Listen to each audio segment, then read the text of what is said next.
Good day, I'm Stephen McHugh, and this is your JIS News for Friday, February 24. Work is progressing on the dredging of the Kingston Harbour under Phase 1 of the Kingston Container Terminal KCT expansion project. The project is being undertaken by concessionaire Kingston Freeport Terminal Limited KFTL. Minister without portfolio in the Ministry of Economic Growth and Job Creation, Dr. Horace Chang, recently toured Port Bustamante for an update on the project. Afterwards, he reported that there had been an increase in productivity at the port since the KFTL took over operations last July. The KCT is now handling 1.5 million 20-foot equivalent units, TEUs, up from 1.3 million. And they're rising on a steady slope upwards. When the work is complete, we will see a significant increase. And that means not only increase in labor force here that he has indicated that's taking place since divestment, but there will be increased business activity around the entire terminal area.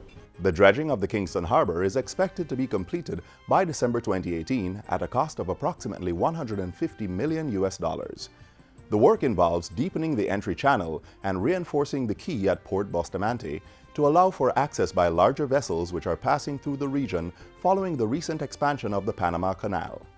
Dr. Chang says his ministry will be working closely with the concessionaire to ensure that the work develops smoothly and efficiently.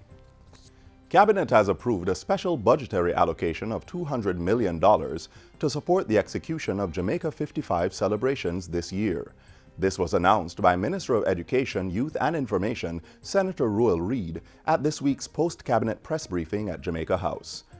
Cabinet also approved the establishment of the Jamaica 55 Secretariat within the Ministry of Culture, Gender and Entertainment, and to be responsible for the planning and implementation of the year-long activities.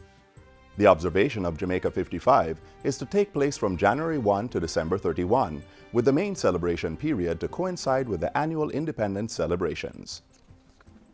The Private Security Regulations Authority, PSRA, is urging security guards to sign up for the self-contributory health insurance scheme that is provided through Guardian Life.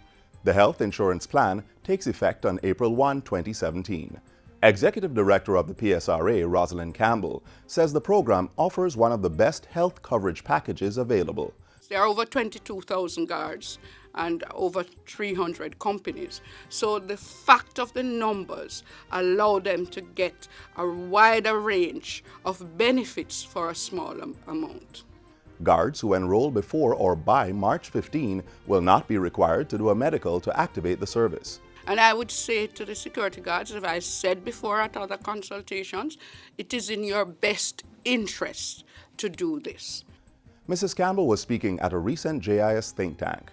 Each guard is required to pay per quarter for the service, with 5 packages ranging from $997 per month for single coverage to $3,767 per month with dependents. Payments can be made in installments at the PSRA's office or through a direct deposit at the Bank of Nova Scotia King Street branch to account number 911960. 9 of the island's top tourism workers and 10 leading organizations are now competing for coveted awards under the revamped Tourism Service Excellence Program, TSEP. The awards program is administered by the Tourism Product Development Company. At a recent function to recognize this year's semifinalists, Tourism Minister Edmund Bartlett spoke of the importance of quality service in the industry. I want to remind us and to keep this at the forefront of our mind that tourism is about people. People travel across the world to meet people, to experience relationships with people, to embrace the cultures of people. The 2017 TSEP Awards will be presented on March 4 at the Hyatt Ziva Rose Hall in St. James. The semifinalists were selected from 150 nominees for their demonstration of excellent customer service and their contribution to a positive visitor experience. And finally, the National Family Planning Board's Sexual Health Authority is encouraging Jamaicans to use dual methods of contraception to protect against pregnancy and sexually transmitted diseases. The dual method refers to using either a male or female condom at every act of sexual intercourse, while also utilizing another contraceptive method such as the pill, the injection, the hormonal implant, or the intrauterine device IUD. The use of the male or female condom along with another contraceptive method will provide the ultimate protection. The authority's director was addressing a recent JIS think tank. He revealed that data from the most recent reproductive health survey shows that 47% of the births that occur in Jamaica are unplanned, mostly among the 15 to 24 age group.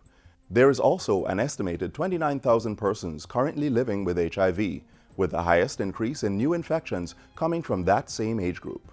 And that's it for JIS News Today. I'm Stephen McHugh. Thanks for watching.